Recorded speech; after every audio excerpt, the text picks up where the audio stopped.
ನಮಸ್ಕಾರ ಆತ್ಮೀಯ ಪ್ರೇಕ್ಷಕರೇ, ಬಿಸಿ ಸುದ್ದಿ ವಾಹಿನಿಯ ಕೋಟೆನಾಡಿನ ಕವಿಕಾವ್ಯ ಪರಿಚಯ ಕಾರ್ಯಕ್ರಮಕ್ಕೆ ತಮಗೆಲ್ಲ ಅಭಿಮಾನದ ಸ್ವಾಗತ ಸುಸ್ವಾಗತ.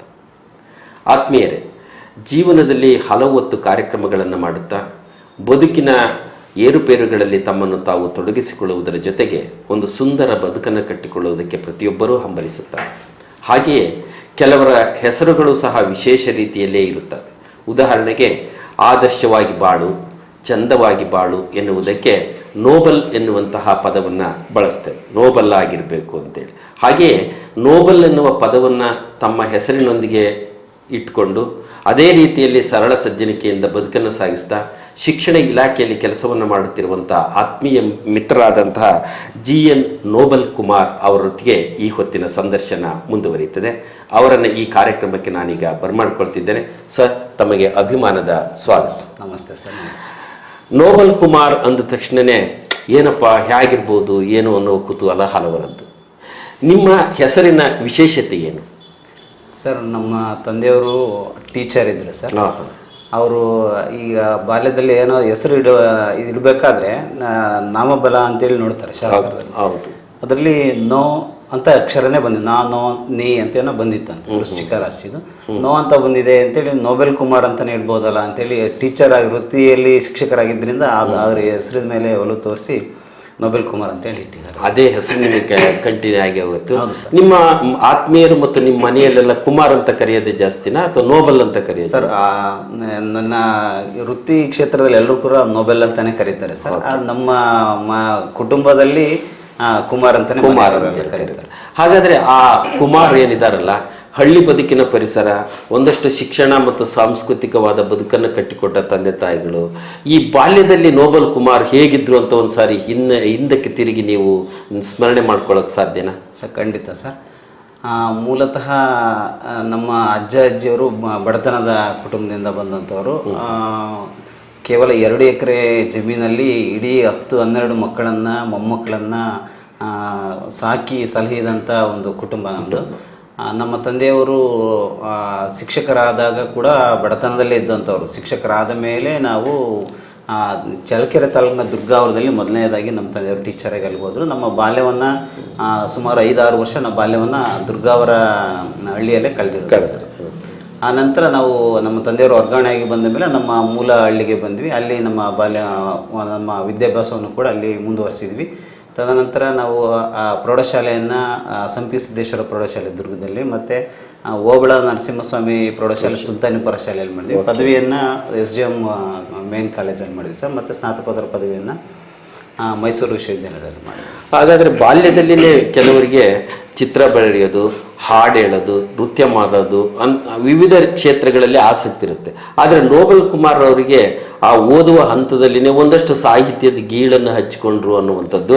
ಆ ಸಂದರ್ಭದಲ್ಲಿ ಅವರು ಈ ನಮ್ಮೂರ ಕವಿಗಳು ಅನ್ನುವಂತಹ ಒಂದು ಕವನ ಸಂಕಲನವನ್ನು, ಕೈ ಬರಹದ ಸಂಕಲನವನ್ನು ಸಂಗ್ರಹಿಸಿದರು. ಅದಾದಮೇಲೆ ನಿಶಿತ ಪ್ರತಿಭೆಗಳು ಅನ್ನುವಂಥ ಒಂದು ಕೃತಿಯನ್ನು ಸಹ ನೀವು ಸಂಗ್ರಹಿಸಿದ್ರಿ ಅನ್ನೋದು. ಈ ಸಾಹಿತ್ಯ ಕ್ಷೇತ್ರದ ಬಗ್ಗೆ ಒಲವು ಮೂಡಿದ್ದು ಹೇಗೆ? ಸರ್, ನಾನು 10ನೇ ತರಗತಿಯಲ್ಲಿ ಇರಬೇಕಾದ್ರೆ ನನಗೆ ಹಿಂದಿ ಶಿಕ್ಷಕರಾಗಿದ್ದವರು ಲಿಂಗರಾಜ್ H ಬಿದ್ರಿ ಅಂತ ಸರ್. ಅವರು ಮೂಲತಃ ಧಾರವಾಡದವರು. ಅವರು ಮೂಲತಃ ಬರಹಗಾರರು ಮತ್ತು ನಾಟಕ ರಚನಾಕಾರರಾಗಿದ್ದರು.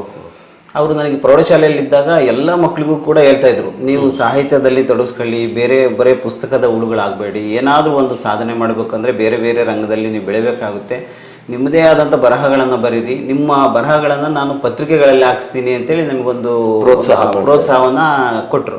ಆ ಕೊಟ್ಟಂಥ ಸಂದರ್ಭದಲ್ಲಿ ನಾನು ಕವನಗಳನ್ನು ಬರಲಿಕ್ಕೆ ಆರಂಭಿಸಿದೆ. ಮತ್ತು ನನ್ನ ಮೊದಲನೇದಾಗಿ ನನ್ನ ಕವನಗಳನ್ನ ತಿದ್ದಿ ತೀಡಿ ನನ್ನ ಅಚ್ಚುಕಟ್ಟು ಮಾಡಿಕೊಟ್ಟಿದ್ದೆ ಆ ಗುರು. ಇದೇ ಸಮಯದಲ್ಲಿ ಸರ್ ನಾನು ಅವ್ರನ್ನ ಇಲ್ಲಿ ಸ್ಮರಿಸಲೇಬೇಕು. ನಾವು 10ನೇ ತರಗತಿಯಲ್ಲಿ ಇರಬೇಕಾದ್ರೆ ಅದು ಕ್ರಿಸ್ಮಸ್ ಲೀವ್ ಅಂತೇಳಿ 7 days ಕೊಡ್ತಾಯಿದ್ರು.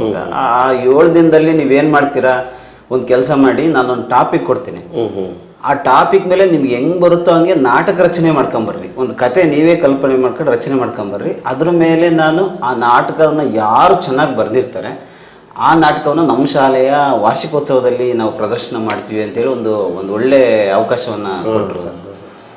ಒಂದು 7-8 ಟಾಪಿಕನ್ನು ಬೋರ್ಡ್ ಮೇಲೆ ಬರೆದಿದ್ರು. ಅದರಲ್ಲಿ ಒಂದು ಅನ್ನದ ಋಣ, ತಂಗಿಯ ಗುಣ ಅಂತೇಳಿ ಒಂದು ಟಾಪಿಕನ್ನು ಅದು ನಾನು ಆಯ್ಕೆ ಮಾಡ್ಕೊಂಡೆ. ಆಯ್ಕೆ ಮಾಡಿಕೊಂಡು ಸುಮಾರು ಒಂದು 2 ಗಂಟೆ ಅವಧಿಯ ಆಗುವಷ್ಟು ಒಂದು ನಾಟಕವನ್ನು ಸ್ಕ್ರಿಪ್ಟನ್ನು ನಾನು ರೆಡಿ ಮಾಡ್ಕೊಂಡೆ ಸರ್. ರೆಡಿ ಮಾಡ್ಕೊಂಡು ಹೋಗಿ ಜನವರಿ 1st ಡೇನೇ ಅವ್ರಿಗೆ ಸಬ್ಮಿಟ್ ಮಾಡಿದೆ. ಅವ್ರು ತುಂಬ ಖುಷಿಯಾದರು ಸರ್. ನಿನ್ನಲ್ಲಿ ಭಾಳಷ್ಟು ಒಂದು ಸಾಹಿತ್ಯದ ಒಂದು ಕೃಷಿ ಮಾಡುವಂಥ ಇದಿದೆ, ಸಾಮರ್ಥ್ಯ ಇದೆ, ನೀನು ಮುಂದುವರಿತೆ ಅಂತೇಳಿ ಅದರಲ್ಲಿ ಭಾಳಷ್ಟು ಬದಲಾವಣೆಗಳನ್ನು ಕೂಡ ಮಾಡಿ ಅದೇ ವರ್ಷ ನಾನು 10ನೇ ತರಗತಿಯಲ್ಲಿದ್ದಾಗ 9 ಮತ್ತು 8ನೇ ತರಗತಿ ಮಕ್ಕಳನ್ನು ಸೇರಿಸ್ಕೊಂಡು ವಾರ್ಷಿಕೋತ್ಸವದಲ್ಲಿ ನಾಟಕ ಪ್ರದರ್ಶನ ಮಾಡಿದೆ ಸರ್. ಆ ದಿನ ಪಾಂಪ್ಲೆಟ್ಸ್ ಮಾಡಿಸಿರೋದು ಕೂಡ ನಾನು ಇದುವರೆಗೂ ಕಾಪಾಡ್ಕೊಂಡು ಬಂದಿದ್ದೀನಿ ಸರ್. ಅದು ನನ್ನ ಸಾಹಿತ್ಯ ಕ್ಷೇತ್ರಕ್ಕೆ ಭಾಳಷ್ಟು ಸ್ಫೂರ್ತಿ ಆಯಿತು. ನಂತರ ನಾನು ಅದೇ ರಂಗದಲ್ಲಿ ಮುಂದುವರಿತಾ ಹೋದೆ, PUCಯಲ್ಲಿ, ಪದವಿಯಲ್ಲಿ. ಮತ್ತು ನನ್ನ ಪದವಿಯಲ್ಲಿ ಏನಾಯಿತು ಸರ್ ಅಂದರೆ, ಮಹಾಂತೇಶ್ ಅಂತೇಳಿ ನಮ್ಮ ಕನ್ನಡ ಪ್ರಾಧ್ಯಾಪಕ SJM ಕಾಲೇಜಲ್ಲಿ ಅವರು ಒಂದು ಗೋಡೆ ಪತ್ರಿಕೆಯನ್ನು ಆರಂಭಿಸಬೇಕು ಅಂತೇಳಿ, ನಾನು ಮೂಲತಃ ಕನ್ನಡ ಸಾಹಿತ್ಯ ವಿದ್ಯಾರ್ಥಿ, ಹಾಗಾಗಿ ಕನ್ನಡ ಮೇಜರ್ ಸಬ್ಜೆಕ್ಟ್ನವ್ರು ಏನಿದ್ರೆ ಆಪ್ಷನಲ್ಸ್ ಅವರು ಅಂತೇಳಿ ಅದರಲ್ಲಿ ನನ್ನನ್ನು ಆಯ್ಕೆ ಮಾಡ್ಕೊಂಡು, ನೀನು ಪ್ರಧಾನ ಸಂಪಾದಕ ಆಗು, ಒಂದಿಷ್ಟು ಜನ ಸೆಕ್ಷನ್ನಲ್ಲಿ ಬೇರೆ ಬೇರೆ ಕ್ಲಾಸ್ನವ್ರಿಗೆಲ್ಲ ನಾನು ಕೊಡ್ತೀನಿ, ಅವ್ರನ್ನ ಸಂಪಾದಕರನ್ನಾಗಿ ಇಟ್ಕೊಂಡು ಕೈ ಬರವಣಿಗೆ, ನಮ್ಮ ಕಾಲೇಜ್ ವಿದ್ಯಾರ್ಥಿಗಳಿಂದನೇ ಆಗುವಂಥ ಕೈ ಬರವಣಿಗೆಯ ಕವನಗಳನ್ನು, ಸಾಹಿತ್ಯವನ್ನು, ಸಂಪಾದನೆಯನ್ನು ಮಾಡಿಬಿಟ್ಟು ಒಂದು ಗೋಡೆ ಪತ್ರಿಕೆ ಮಾಡೋಣ ಅಂತೇಳಿ ಮಾಡಿದೆ ಸರ್. 3 ವರ್ಷಗಳ ಕಾಲ ಸಂವೇದ ಅಂತೇಳಿ ಒಂದು ಗೋಡೆ ಪತ್ರಿಕೆಯ ಪ್ರಧಾನ ಸಂಪಾದಕನಾಗಿ ನಾನು ಕೆಲಸ ಮಾಡಿದೆ. ಅಲ್ಲಿ ನನಗೆ ಬರವಣಿಗೆಗೆ ಭಾಳಷ್ಟು ಒಂದು ಅವಕಾಶಗಳು, ವೇದಿಕೆಯನ್ನು ಸಿಕ್ಕಂಗಾಯಿತು. ಹಾಗಾಗಿ ನಾನು ಅದೇ ರೀತಿ ಮುಂದೆ. ಜೊತೆಗೆ ನಾನು ಕೇಳಿದಾಗೆ ನೀವು ವಿದ್ಯಾಭ್ಯಾಸದ ನಂತರದಲ್ಲಿಯೂ ಸಹ 2001ರಲ್ಲಿ ಸ್ಫೂರ್ತಿ ಸಾಹಿತ್ಯ ಮತ್ತು ಸಾಂಸ್ಕೃತಿಕ ವೇದಿಕೆಯ ಸಂಸ್ಥಾಪಕ ಅಧ್ಯಕ್ಷರಾಗಿ ಈಗ 25ನೇ ವರ್ಷಕ್ಕೆ ನಿಮ್ಮ ಒಂದು ಅಧ್ಯಕ್ಷೀಯ ಸಂಘ ಅಸ್ತಿತ್ವದಲ್ಲಿ ಇರುವಂಥದ್ದು ಖುಷಿ. ಹಾಗಾದರೆ ಅದ್ರ ಜೊತೆಗೆ ಇನ್ನು ಯಾವ್ಯಾವ ಗೋಡೆ ಪತ್ರಿಕೆ ಮತ್ತು ಸಂಘ ಸಂಸ್ಥೆಗಳಿಗೆ ನೀವು ಕೆಲಸವನ್ನು ಮಾಡಿದ್ದೀರಿ? ಸರ್, ನಾನು ಆ ಸಂವೇದ ಗೋಡೆ ಪತ್ರಿಕೆಯಲ್ಲಿ ಏನು ನಾನು ಕೆಲಸವನ್ನು ಮಾಡಿದೆ, ನನ್ನ ಪದವಿಯನ್ನು ಮುಗಿಸಿದ ತಕ್ಷಣವೇ ನಾನು ಊರಲ್ಲಿ ಎಲ್ಲ ಪದವೀಧರ ಸ್ನೇಹಿತರನ್ನೆಲ್ಲ ಒಟ್ಟುಗೂಡಿಸಿ ಒಂದು ಸ್ಫೂರ್ತಿ ಸಾಹಿತ್ಯ ಸಂಘ ಅಂತೇಳಿ ಒಂದು ಕಟ್ಟಿದೆ ಸರ್. ನಾನು ಶಾಲಾ ಮಕ್ಕಳಿಗೆ ರಾತ್ರಿ ಶಾಲೆ ಪಾಠ ಟ್ಯೂಷನ್ ಮಾಡ್ತಾ ಆ ಮಕ್ಕಳಲ್ಲಿ ನಾನು ಪ್ರತಿಭೆಯನ್ನು, ನನಗೇನು ನನ್ನ ಗುರುಗಳು ಏನು ನೀವು ಬರೀರಿ ಅಂತೇಳಿ ಏನು ಪ್ರಚೋದನೆ ಮಾಡಿದ್ರು, ಇದನ್ನ ನಾನು ನನ್ನ ಟ್ಯೂಷನ್ ಮಕ್ಕಳ ಮೇಲೆ ಪ್ರಯೋಗ ಮಾಡಿ ಅಲ್ಲಿ ಸಕ್ಸಸ್ ಆದೆ ಸರ್. ಆ ಎಲ್ಲ ಮಕ್ಕಳಿಂದ ಸಕ್ಸಸ್ ಆದಮೇಲೆ ನಮ್ಮ ನಿರಂತರ ಶಿಕ್ಷಣ ಕೇಂದ್ರ ಅಂತ ನಮ್ಮ ಊರಲ್ಲಿ ನಡೀತಾ ಇತ್ತು. ಅಲ್ಲಿ ನಾಗರಧ್ವಜ ಅಂತೇಳಿ ಒಂದು ಗೋಡೆ ಪತ್ರಿಕೆಯನ್ನು ಆರಂಭ ಮಾಡಿ ನಮ್ಮ ಊರಿನ, ನಮ್ಮ ಟ್ಯೂಷನ್ಗೆ ಬರೋಂಥ ಮಕ್ಕಳು, ಊರಲ್ಲಿ ಇರುವಂಥ ಮಕ್ಕಳು ಎಲ್ಲರಿಂದ ಬರವಣಿಗೆಗಳನ್ನ ಸಂಗ್ರಹಣೆ ಮಾಡಿ ಬರೆಸಿ ಸ್ವತಃ ನಾನೇ ತಿದ್ದುಪಡಿ ಮಾಡಿ ಅದನ್ನು ಆ ಪತ್ರಿಕೆಯಲ್ಲಿ ಪ್ರಕಟಣೆ ಮಾಡ್ತಾ ಹೋಗ್ತಾ ಇದ್ದೆ ಸರ್. ಅದೊಂದು ಖುಷಿ ಇತ್ತು. ಅದಾದ ನಂತರ ನಾನು ಈಗ ಪ್ರಸ್ತುತ ನಾನು ಸರ್ಕಾರಿ ಪ್ರೌಢಶಾಲೆ ಕೂಂಬೇವಲ್ಲಿ ಕೆಲಸ ಮಾಡ್ತಿದ್ದೀನಿ. ಅಲ್ಲಿ ಕೂಡ ನಾನು ಒಂದು ನಿಮಿಷ ಸರ್, ನೀವು ಮಾಡಿದಂಥ ಇದರ ಸಂಘ ಸಂಸ್ಥೆಗಳು? ಸರ್ಕಾರಿ ಪ್ರೌಢಶಾಲೆ ಕೂಂಬೇವ ಶಾಲೆಯಲ್ಲಿ ನಾನು ವರ್ಕ್ ಮಾಡ್ತಿದ್ದೀನಿ. ಅಲ್ಲಿ ಕೂಡ ನಮ್ಮ ಶಾಲೆ ಮಕ್ಕಳಿಗೆ ಇದೇ ರೀತಿಯ ಒಂದು ಚಟುವಟಿಕೆಯಲ್ಲಿ ತೊಡಗಿಸ್ಕೊಳ್ಳಿಕ್ಕೆ ಹೇಳಿ ಮೊಗ್ಗು ಅಂತೇಳಿ ಒಂದು ಗೋಡೆ ಪತ್ರಿಕೆಯನ್ನು ಆರಂಭ ಮಾಡಿದ್ವಿ ಸರ್. ಈಗ ಸುಮಾರು 3 ವರ್ಷ ಆಯಿತು. 8, 9, 10ನೇ ತರಗತಿ ಎಲ್ಲ ಮಕ್ಕಳು ಕೂಡ ಸ್ವಂತಕ್ಕೆ ಕವನಗಳನ್ನು ಬರೀತಾ ಇದ್ದಾರೆ. ಮತ್ತು ವಿಷಯಗಳನ್ನು ಸಂಗ್ರಹಣೆ ಮಾಡಿ ಒಂದು ಟಾಪಿಕ್ ನಾವೇ ಕೊಡ್ತೀವಿ ಸರ್, ನಾನೇ ಕೊಡ್ತೀನಿ. ಏನು ಒಂದು ಮರಗಳ ಮೇಲೆ ಒಂದು ಲೇಖನವನ್ನು ಬರ್ಕೊಂಬರ್ರಿ, ನಿಮ್ಮ ಗ್ರಾಮದಲ್ಲಿ ಏನು ಜನಪದ ಏನು ಆಚರಣೆಗಳನ್ನು ಮಾಡ್ತೀರಾ ಅದ್ರ ಮೇಲೆ ಸಾಹಿತ್ಯದ ನಿಮ್ಮದೇ ಆದಂಥ ಲೇಖನ ಬರ್ಕೊಂಬರ್ರಿ, ನಿಮ್ಮ ಅಜ್ಜಿ ಕೇಳ್ರಿ, ಅಜ್ಜನ ಕೇಳ್ರಿ, ಅದನ್ನು ನಿಮ್ಮದೇ ಬರವಣಿಗೆ ಇರಬೇಕು, ಎಲ್ಲೂ ಕಾಪಿ ಮಾಡಬಾರ್ದು ಬರೆಸಿ ಸುಮಾರು ಒಂದು 28 ಸಂಚಿಕೆಗಳನ್ನು ಈವರೆಗೆ ನಾವು ನಮ್ಮ ಶಾಲೆಯಲ್ಲಿ ಗೋಡೆ ಪತ್ರಿಕೆ ಪ್ರಕಟಣೆ ಮಾಡಿದ್ದೀವಿ ಸರ್. ಭಾಳಷ್ಟು ಅದರ ಉತ್ತೇಜನದಿಂದ ಭಾಳಷ್ಟು ಮಕ್ಕಳು ಸಾಹಿತ್ಯದಲ್ಲಿ ತೊಡಗಿಸ್ಕೊಂಡಿದ್ದಾರೆ. ಒಂದು ಕಡೆ ನೀವು ನಿಮ್ಮ ಕಾರ್ಯಕ್ಷೇತ್ರದಲ್ಲಿ ಬರುವಂಥ ವಿದ್ಯಾರ್ಥಿಗಳಿಗೆ ಸ್ಫೂರ್ತಿ ಆದ್ರಿ, ಮತ್ತೊಂದು ಕಡೆ ನಾನು ಕೇಳ್ಪಟ್ಟಿರೋ ಹಾಗೆ ನಿಮ್ಮ ಕುಟುಂಬದ ನಿಮ್ಮ ಪುಟಾಣಿಗಳನ್ನು ಭಾಳ ಅಚ್ಚುಕಟ್ಟಾಗಿ ಒಂದು ಸಾಹಿತ್ಯ, ಸಂಗೀತ, ನೃತ್ಯ ಇವುಗಳಲ್ಲಿ ತೊಡಗಿಸಿದಿರಿ ಅನ್ನುವಂಥದ್ದು. ಅದು ಇವೆರಡನ್ನ ಹೇಗೆ ತುಲನೆ ಮಾಡ್ಬೋದು ಸರ್? ನಮ್ಮ ಅಜ್ಜಿ ಅಜ್ಜ, ನಮ್ಮ ಮೂತ ಕುಟುಂಬ ಭಾಳ ಸಂಸ್ಕಾರಯುತವಾಗಿ ಬೆಳೆಸಿದಂಥವ್ರು ಸರ್. ನಾವು ನಮ್ಮ ಮಕ್ಕಳಿಗೆ ಪುಸ್ತಕದ ಹುಳುಗಳನ್ನಾಗಿ ಮಾಡಬಾರ್ದು, ಅವರಿಗೆ ಯಾವ ಕ್ಷೇತ್ರದಲ್ಲಿ ಆಸಕ್ತಿ ಇದೆ ಅದರಲ್ಲಿ ಬೆಳೆಸಬೇಕು, ಮತ್ತು ಅವರು ಮುಂದುವರಿಲಿಕ್ಕೆ ಅವಕಾಶಗಳನ್ನು ಕೊಡಬೇಕು ಅಂತೇಳಿ ನಾವು ಓದಬೇಕಾದ್ರೆ ಬಡತನದಲ್ಲಿ ಇದ್ದಂಥ ಅವಕಾಶಗಳು ಕಡಿಮೆ ಇದ್ದು ಸರ್. ಈಗ ನಮಗೊಂದು ಅವಕಾಶ ಇದೆ, ದೇವರು ಕೊಟ್ಟಿದ್ದಾನೆ. ಈ ಮೂಲಕನಾದರೂ ಮಕ್ಕಳು ಯಾವ ಕ್ಷೇತ್ರದಲ್ಲಿ ಬೆಳೀತಾರೆ ಅದನ್ನು ನಾವು ಅವಕಾಶ ಮಾಡಿಕೊಡೋಣ ಅಂತೇಳಿ ಮಕ್ಕಳನ್ನು ಈ ಸಾಹಿತ್ಯ, ಈ ಸಂಗೀತ ಕ್ಷೇತ್ರಕ್ಕೆ ಹಾಕಿದ್ದೀವಿ, ಮತ್ತು ನೃತ್ಯದಲ್ಲಿ ಹಾಕಿದ್ದೀವಿ ಸರ್. ಮತ್ತು ಅವರು ಈಗ ನನ್ನ ಮಗಳು ಒಂದು 2 ವರ್ಷದಿಂದ ಸರಿಗಮ ಸಂಗೀತ ಪಾಠಶಾಲೆಯಲ್ಲಿ ವಿದ್ಯಾರ್ಥಿನಿಯಾಗಿ ಸ್ವತಃ ಹಾರ್ಮೋನಿಯಮನ್ನು ಸ್ವಂತಕ್ಕೆ ಇದು ಮಾಡೋಂಥದ್ದು ಕಲ್ತಿದ್ದಾರೆ ಸರ್. ಆಮೇಲೆ ಇಂಗ್ಲೀಷ್ ಮೀಡಿಯಮ್ ಆಗಿರೋದ್ರಿಂದ ಕೆಲವೊಂದು ಕನ್ನಡ ಪದ್ಯಗಳನ್ನು ಇಂಗ್ಲೀಷ್ ಟ್ರಾನ್ಸ್ಲೇಟ್ ಮಾಡಲಿಕ್ಕೆ ಹೇಳ್ತಾ ಇದ್ದೆ ಸರ್. ಅದನ್ನು ನೋಡಿ ನೀನು ಬರೀ ಟ್ರಾನ್ಸ್ಲೇಟ್ ಮಾಡ್ತಾ ಹೋದರೆ ಅದು ನಿನ್ನ ಒರಿಜಿನಾಲಿಟಿ ಆಗಲ್ಲ, ಸ್ವಂತಕ್ಕೆ ಬರೆಯಮ್ಮ ಅಂತೇಳಿ ಈ ವರ್ಷದಲ್ಲಿ ಸುಮಾರು ಒಂದು 8-10 ಕವನಗಳನ್ನು ರಜೆ ಅವಧಿಯಲ್ಲಿ ಈಗ ತಾನೇ ಆರಂಭ ಮಾಡಿದ್ದಾರೆ ಸರ್. ಅಂದರೆ ಇಂಗ್ಲೀಷಲ್ಲಿ ಬರಿತಾ ಇದ್ದಾರೆ. ಇಂಗ್ಲೀಷಲ್ಲಿ ಬರೀತದೆ. ನಿಮ್ಮ ಮಗಳ ಹೆಸರು ಮತ್ತು ಓದ್ತಿರೋ ಶಾಲೆ? ಸರ್ ನನ್ನ ದೊಡ್ಡ ಮಗಳು ಕ್ಷಿತಿಜ ಜಿ ನೋಬೆಲ್ ಅಂತ ಸರ್, ಈ ವರ್ಷ 7ನೇ ತರಗತಿ ಗಾರ್ಡಿಯನ್ ಏಂಜಲ್ ಶಾಲೆಯಲ್ಲಿ ಓದ್ತಾ ಇದ್ದಾಳೆ. ಮತ್ತೆ ಚಿಕ್ಕ ಮಗಳು ಕ್ಷಿಪಣಿ ಜಿ ನೋಬೆಲ್ ಅಂತ ಹೇಳಿ ಸರ್. ಅದೇ ಜಿಲ್ಲಾ ಮಟ್ಟದಲ್ಲಿ ನೃತ್ಯದಲ್ಲಿಯೂ ಸಹ ಪ್ರೈಸ್ ಪಡ್ಕೊಂಡಿದ್ದಾಳೆ. ಮತ್ತು ಒಂದಷ್ಟು ಸಾಧನೆಗಳನ್ನು ನೀವು ಅವಾಗವಾಗ ಒಂದಷ್ಟು ಕಡೆ ಕೇಳಿದಂಥ ಕಾರಣಕ್ಕಾಗಿ, ಅಂದರೆ ಒಬ್ಬ ಪೋಷಕ, ಒಬ್ಬ ಶಿಕ್ಷಕ ಅಥವಾ ಮನೆಯ ಹಿರಿಯರು ಬೆಳೆಯುವಂಥ ಮಕ್ಕಳಿಗೆ ಬೆಂಬಲವಾಗಿ ನಿಂತರೆ ಅವ್ರ ಬಹುಮುಖ ಪ್ರತಿಭೆಯನ್ನು ನಾವು ಅನಾವರಣಗೊಳಿಸ್ಬೋದು, ಅದು ಸಮಾಜಕ್ಕೆ ಒಳ್ಳೆಯದಾಗ್ಬೋದು ಅನ್ನುವಂಥ ನಿಟ್ಟಿನಲ್ಲಿ ನಿಮ್ಮ ಕಾರ್ಯಕ್ಷೇತ್ರ ಇದೆ. ನೀವು ಬರೆದಂಥ ಪುಸ್ತಕಗಳು ಯಾವ್ಯಾವು? ಸರ್ ನಾನು ಆರಂಭದಲ್ಲಿ ನೀವೇ ಹೇಳಿದಾಗೆ ನಿಶ್ಚಿತ ಪ್ರತಿಭೆಗಳು ಮತ್ತು ನಮ್ಮೂರ ಕವಿಗಳು ಅಂತೇಳಿ ನಮ್ಮೂರ ಏನು ನನ್ನ ವಿದ್ಯಾರ್ಥಿಗಳೇನಿದ್ರು ಅವ್ರು ಬರೆದಂಥ ಕವನಗಳನ್ನೆಲ್ಲ ಸಂಗ್ರಹಣೆ ಮಾಡಿ ಮೊದಲು ಲೇಖನ ರೂಪದಲ್ಲಿ ಪ್ರಕಟಣೆ ಮಾಡಿದ್ವಿ. ಮತ್ತು ಒಂದು ಟೈಪಿಂಗ್ ಥರ ಮಾಡಿಸಿ ಒಂದು 20-30 ಬುಕ್ಸ್ಗಳನ್ನೆಲ್ಲ ಮಾಡಿಸಿ ಎಲ್ಲ ಮಕ್ಕಳಿಗೂ ಕೊಟ್ಟು ಅವ್ರ ಕಡೆ ಇಟ್ಕೊಳ್ಳಲಿಕ್ಕೆ ಒಂಥರ ಮಾಡಿದ್ವಿ ಸರ್. ಅದಾದ ನಂತರ ನಂದು ಮೊದಲನೇ ಕವನ ಸಂಕಲನ ನಮ್ಮೂರ ನೀರ ತೇರುಗಳು ಮೊದಲನೇ ಕವನ ಸಂಕಲನ. ಅದಾದ ನಂತರ ಕ್ಷಿತಿಜ ಅಂತೇಳಿ ಹೊಳಲ್ಕೆರೆ ಜಿಲ್ಲಾ ಸಾಹಿತ್ಯ ಸಮ್ಮೇಳನದಲ್ಲಿ ನಡೆದಂಥ ಸಮ್ಮೇಳನದಲ್ಲಿ ಕವನ ಸಂಕಲನವನ್ನು ಬಿಡುಗಡೆ ಮಾಡಿದ್ದಾರೆ ಸರ್. ಇದಾದ ನಂತರ ಸಮರ್ಥ ಅಂತೇಳಿ ಇದು ಉಲೇಹಳ್ಳಿ ತಿಪ್ಪೇಸ್ವಾಮಿಯವರ ಜೀವನ ಸಾಧನೆ ಸರ್. ಇದು ಅವ್ರು ನನ್ನನ್ನು ಕರೆದುಬಿಟ್ಟು ಒಂದು ಇದು ಮಾಡಿಕೊಡ್ರಿ, ಒಂದು ಮೆಮೊರಿ ಇರುತ್ತೆ ಅಂತೇಳಿ ಮಾಡಿಸಿದ್ರು ಸರ್. ಇದಾದ ನಂತರ ಇದು ನನ್ನ ಅಜ್ಜನವರು ಮೇಲೆ ಬರೆದಂಥ ಕೃತಿ. ಇದು ನಿಮ್ಮ ಅಜ್ಜನ ಹೆಸರು? ಹುಲ್ಲುಮನೆ ಹಾಲಪ್ಪ ಅಂತ ಸರ್. ನಮ್ಮ ತಾಯಿಯವರ ತಂದೆ 96 ವರ್ಷ ಇದ್ರು. ಇವರ ಜೀವನ ಸಾಧನೆ ಬಗ್ಗೆ ಒಂದು ಗುರುತಾಗಿ ಉಳಿಸ್ಬೇಕು ಅನ್ನೋ ಉದ್ದೇಶದಿಂದ ಈ ಕೃತಿಯನ್ನು ನಾನು ಸದ್ಗುರುಸುತ್ತ ಅಂತ ಹೇಳಿ ಬರೆದೆ ಸರ್. ಇದಾದ ನಂತರ ನನಗೆ ದೊಡ್ಡ ಅವಕಾಶ ಸಿಕ್ಕಿದ್ದು ಅಂದರೆ ಚಿತ್ರದುರ್ಗ ಮುರುಘಾ ಮಠದಲ್ಲಿ ಶರಣ ಸಂಸ್ಕೃತಿ ಉತ್ಸವದ ನಂತರ ಒಂದು ಸ್ಮರಣ ಸಂಚಿಕೆಯನ್ನು ಮಾಡ್ತಾರೆ ಸರ್. ಆ ಸ್ಮರಣ ಸಂಚಿಕೆಯ ಪ್ರಧಾನ ಸಂಪಾದಕನಾಗಿ ನನಗೆ ಅವಕಾಶವನ್ನು ಕೊಟ್ಟು 2018ರ ಸ್ಮರಣ ಸಂಚಿಕೆಯಲ್ಲಿ ನನಗೆ ಪ್ರಧಾನ ಸಂಪಾದಕನಾಗಿ ಕೆಲಸ ಮಾಡಲಿಕ್ಕೆ ಅವಕಾಶ ಕೊಟ್ಟರು ಸರ್. ಈ ಸಂಚಿಕೆಯ ಸಂಪಾದನೆ ಕೂಡ ನಾನೇ ಮಾಡಿದ್ದೀನಿ ಸರ್. ಓಕೆ. ಈ ರೀತಿ ಸಾಹಿತ್ಯ ಕ್ಷೇತ್ರ ಮತ್ತು ಶಿಕ್ಷಣ ಕ್ಷೇತ್ರದಲ್ಲಿ ಮುಂದುವರಿತಾ ನೀವು ಬರೆದಂಥ ಅನೇಕ ಕವನಗಳನ್ನು ಕವಿಗೋಷ್ಠಿಗಳಲ್ಲೆಲ್ಲ ಪ್ರಸ್ತುತಪಡಿಸ್ಕೊಂತ ನಿಮ್ಮ ಬರವಣಿಗೆಯನ್ನು ಮುಂದುವರಿಸ್ಕೊಂಡು ಹೋಗ್ತಾ ಇದ್ದೀರಿ. ಹಾಗಾದರೆ ನೀವು ಬರೆದಂತಹ ಒಂದೆರಡು ಕವನಗಳನ್ನು ಇವತ್ತು ನಾವು ನಮ್ಮ ಪ್ರೇಕ್ಷಕರಿಗಾಗಿ ಹಂಚಿಕೊಳ್ಳೋಣ. ನೀವೊಂದು ಕವನವನ್ನು ವಾಚನ ಮಾಡಿ ನಂತರದಲ್ಲಿ ಅದರ ಆಶಯವನ್ನು ತಿಳಿಸಿ. ಖಂಡಿತ ಸರ್. ಒಂದು ಕವನ, ಆ ಕವನದ ಶೀರ್ಷಿಕೆ? ಸರ್ ನನ್ನ ಕವನದ ಶೀರ್ಷಿಕೆ ಪೆದ್ದು ತಂಗಿ ಅಂತ. ಪೆದ್ದು ತಂಗಿ. ಇದು ಬರೆದಂಥ ಸಂದರ್ಭ ಹೇಳಿಲ್ಲ ಸರ್, ನಂತರ ಹೇಳಿ. ಸುಂದರ ಅನುಭಾವಗಳ ಬೆನ್ನೇರಿ ಭವ್ಯ ನಾಳೆಗಳಲ್ಲಿ ನೋವ ನೆನೆಸಿದವಳು, ಋತುಮಾನಗಳ ಲೆಕ್ಕದಲ್ಲಿ ತಾಳೆ ತಪ್ಪಿದವಳು, ಸುಡಬಹುದು ನಾಳೆಗಳು, ಕೆಡಬಹುದು ದಾರಿಗಳು, ಸುಳಿಯಾಗಬಹುದು ನಿಂತ ನೀರು ಎಂದವಳ ಮನಕ್ಕೆ ಬೇಲೆ ಬೆಸೆದವಳು, ನಿಂತಲ್ಲಿ ನಿಲ್ಲದೆ ಕೂತಲ್ಲಿ ಕೂರದೆ ದಿಕ್ಕೆಟ್ಟು ಓಡಲೂ ಆಗದೆ ಅತ್ತ ಹುಲಿ ಇತ್ತ ಧರಿ ಎಂದೆಣಿಸಿ ನಿಂತ ರಾತ್ರಿಯಲೇ ನಿತ್ರಾಣಳಾದವಳು, ಬೆಂದೊಡಲ ತಣಿಸಲು ತಣ್ಣೀರ ಹುಡುಕಾಡಿ ತಡಕಾಡಿ ದಾರಿಗಾಣದೆ ತಳಮಳಗುಟ್ಟಿ ರಣ ಬಿಸಿಲ ಹೊಡೆತಕ್ಕೆ ಸುಟ್ಟು ಹೋದವಳು, ಕಣ್ಮುಂದೆ ಹಸಿರವನ ತುಂಬುಗೊನೆ ಅದರೊಳಗೆ ದಾಟದೆ ದಾರಿ ಕಾಣದೆ ಅಣ್ಣ ಎಂದು ಕೂಗಲಾರದೆ ಬಾಯಿ ಸತ್ತು ಮೂಗಳಾದಳು, ಮೌನಿಯಾದಳು, ಕಾಲಘಟ್ಟದ ಚಕ್ರದ ಸುತ್ತು ತಿರುಗಿಸಲಾಗದೆ ಉರುಳಿಸಲಾಗದೆ ಜೀವನದ ಹಾದಿ ಸವೆಸಲಾಗದೆ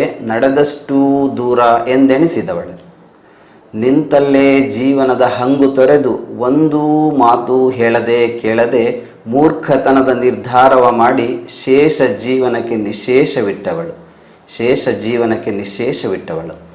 ಜಗತ್ತೆಂಬ ಜಗತ್ತೇ ಡೊಳ್ಳು ಜಂಜಾಟವ ಮರೆತು ಸವಿ ನೆನಪ ಗಂಬಳಿ ಹೊದ್ದು ನಿದ್ರೆಗೈವಾಗ ನೇಣಿಗೆ ಕೊರಳೊಡ್ಡಿ ಗಾಳಿಗೆ ಕಾಲನೊಡ್ಡಿ ಮೆಲ್ಲಗೆ ಕತ್ತಲಲ್ಲಿ ಕರಗಿ ಹೋದವಳು.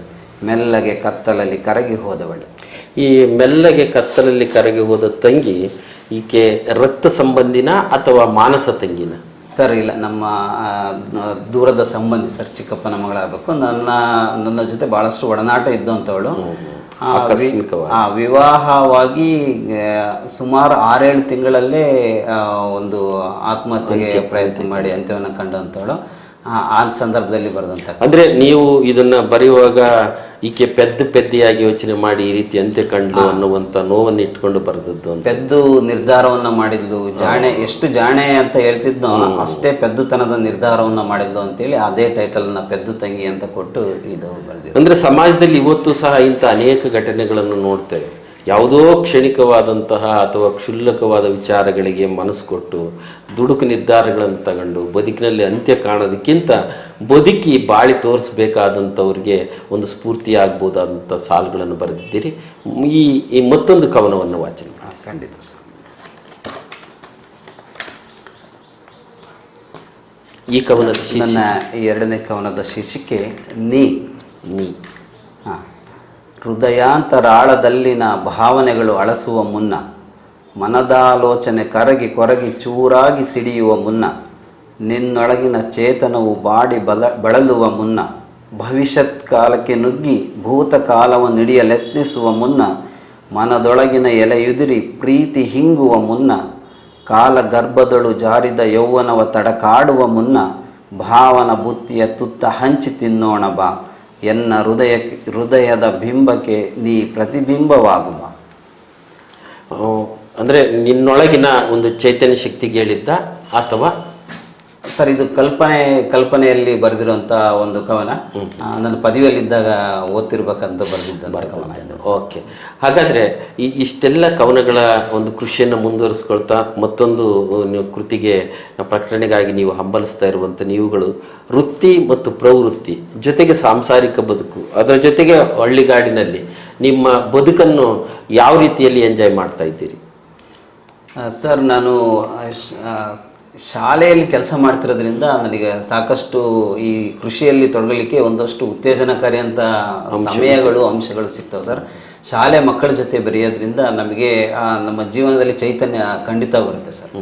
ಹಾಗಾಗಿ ನಾನು ಮಕ್ಕಳ ಜೊತೆ ಬೆರಿತಾ ಅವ್ರಿಗೂ ಒಂದು ಏನು ಗೈಡ್ ಮಾಡ್ತಾ ಅವರ ಜೊತೆಗೆ ನಾನು ಕಲಿತಾ ಬರವಣಿಗೆಯನ್ನು ಸಾಗಿಸ್ತಾ ಇದ್ದೀನಿ. ಸದ್ಯದಲ್ಲಿ ನಾನು ಮಾಸ್ತಾಲ ಅಂತ ಒಂದು ಕೃತಿಯನ್ನು ಮತ್ತು ವಿಜಯನಗರ ಜಿಲ್ಲೆಯಲ್ಲಿರ್ತಕ್ಕಂಥ ಚಿಗಟೇರಿ ಗ್ರಾಮದಲ್ಲಿರ್ತಕ್ಕಂಥ ಶಿವನಾರಾಯಣ ಮುನಿ ಅಂತ ದೇವಸ್ಥಾನ, ಅದರ ಮೇಲೆ ಒಂದು ಕೃತಿಯನ್ನು ಸಂಪುಟವನ್ನು ರೆಡಿ ಮಾಡ್ತಾ ಇದ್ದೀನಿ ಸರ್.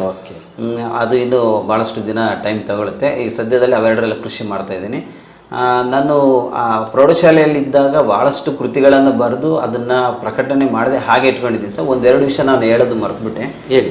ನಾನು ತಿಮ್ಮಿಯ ಮದುವೆ ಅಂತ ಒಂದು ಹಾಸ್ಯ ನಾಟಕವನ್ನು ಬರೆದಿದ್ದೆ ಸರ್. ಸುಮಾರು 20 ಪ್ರದರ್ಶನಗಳನ್ನು ಕಂಡಿದೆ. ಅದು ಅಕ್ಕಪಕ್ಕದ ಗ್ರಾಮದ ಯುವಕ ಸಂಘದವರು ಕೂಡ ಅದನ್ನು ನನ್ನ ಕೃತಿಯನ್ನು ತಗೊಂಡೋಗಿ ಆ ಶಾಲೆ ಮಕ್ಕಳಿಂದ ಆಡಿಸಿ ಅವರು ಇನ್ವಿಟೇಷನ್ ಮಾಡಿಸಿರುವಂಥ ದಾಖಲೆಗಳನ್ನು ಕೂಡ ನಾನು ಹಂಗೆ ಕಾಯ್ದಿರಿಸ್ಕೊಂಡಿದ್ದೀನಿ ಸರ್. ಮತ್ತು ಅದು ಚಿಕ್ಕಪ್ಪನಹಳ್ಳಿ ಗ್ರಾಮದ ಸರ್ಕಾರಿ ಹಿರಿಯ ಪ್ರಾಥಮಿಕ ಶಾಲೆ ಮಕ್ಕಳು ಜಿಲ್ಲಾ ಮಟ್ಟದವರೆಗೂ ಆ ಪ್ರತಿಭಾ ಕಾರಂಜಿಯಲ್ಲಿ ಆ ನಾಟಕ ಪ್ರದರ್ಶನ ಮಾಡಿ ಪ್ರದರ್ಶನದಲ್ಲಿ ಪ್ರಥಮ ಸ್ಥಾನವನ್ನು ಪಡ್ಕೊಂಡಿದ್ರು. ಇದೇ ರೀತಿಯಾಗಿ ನಾನು ಇನ್ನಷ್ಟು ಕೃತಿಗಳನ್ನು ನಾನು ಪ್ರಕಟಣೆ ಅದನ್ನು ಮುದ್ರಣಕ್ಕೆ ಕಳಿಸಿದೆ. ಹಾಗೆ ಬಾಲ್ಯದಲ್ಲಿ ಬರೆದಂಥ ಕೃತಿಗಳನ್ನ ಹಾಗೆ ನೆನಪಿಗೆ ಕಾಯ್ದಿರಿಸ್ಕೊಂಡಿದ್ದೀನಿ ಸರ್. ಓಕೆ, ನೋಬಲ್ ಕುಮಾರ್ ಅವರೇ, ನಿಮ್ಮ ಬಿಡುವನ್ನು ಮಾಡಿಕೊಂಡು ನಮ್ಮ ವಾಹಿನಿಯ ಕರೆಗೆ ಹೋಗೊಟ್ಟು ಇಲ್ಲಿಗೆ ಬಂದು ನಿಮ್ಮ ಮನದಾಳದ ಕೆಲವು ಮಾತುಗಳನ್ನು ಸ್ಫೂರ್ತಿದಾಯಕವಾಗಿ, ಅಂದರೆ ಒಂದು ನೋಬಲ್ ಆಗಿ ಚಿಂತೆ ಮಾಡೋದು ಹೇಗೆ, ನೋಬಲನ್ನು ಹೆಸರನ್ನು ಇಟ್ಕೊಂಡಿದ್ದೀವಿ ಅದೇ ರೀತಿ ಬಾಳಿ ಬದುಕಬೇಕು ಅನ್ನುವ ಚಿಂತನೆಯೊಂದಿಗೆ ನಿಮ್ಮ ಸಂಸಾರಿಕ ಮತ್ತು ಇಲಾಖೆಯ ಕೆಲಸಗಳನ್ನು ಮಾಡ್ತಾ ಮುಂದುವರಿತಾ ಇದ್ದೀರಿ. ನಿಮ್ಮ ಕೃಷಿ ಇದೇ ರೀತಿ ಸಾಗ್ತಾ ಹೋಗಲಿ. ನಿಮಗೂ ನಿಮ್ಮ ಕುಟುಂಬದವರಿಗೂ ತುಂಬ ಹೃದಯದ ಧನ್ಯವಾದಗಳನ್ನು ಹೇಳ್ತಾ ನಮ್ಮ ಕರೆಗೆ ಹೋಗೊಟ್ಟು ಇಲ್ಲಿಗೆ ಆಗಮಿಸಿದ್ದಕ್ಕೆ ನಿಮಗೆ ಹೃತ್ಪೂರ್ವಕ ವಂದನೆಗಳು. ತುಂಬ ಧನ್ಯವಾದಗಳು ಸರ್. ಈ ಮೂಲಕ ತಮಗೂ ಮತ್ತು ಬಿಸಿ ಸುದ್ದಿ ವಾಹಿನಿಗೆ ಈ ಅವಕಾಶವನ್ನು ಕೊಟ್ಟಿದ್ದಕ್ಕೆ ಅವ್ರಿಗೂ ಕೂಡ ನಾನು ಕೃತಜ್ಞತೆಗಳನ್ನು ಸಲ್ಲಿಸ್ತೇನೆ. Thank you. ಆತ್ಮೀಯರೇ, ಮುಂದಿನ ವಾರ ಮತ್ತೊಬ್ಬ ಕವಿ ಮಿತ್ರರೊಂದಿಗೆ ಭೇಟಿ ಆಗ್ತೀನಿ. ಅಲ್ಲಿಯವರೆಗೂ ನಮಸ್ತೆ.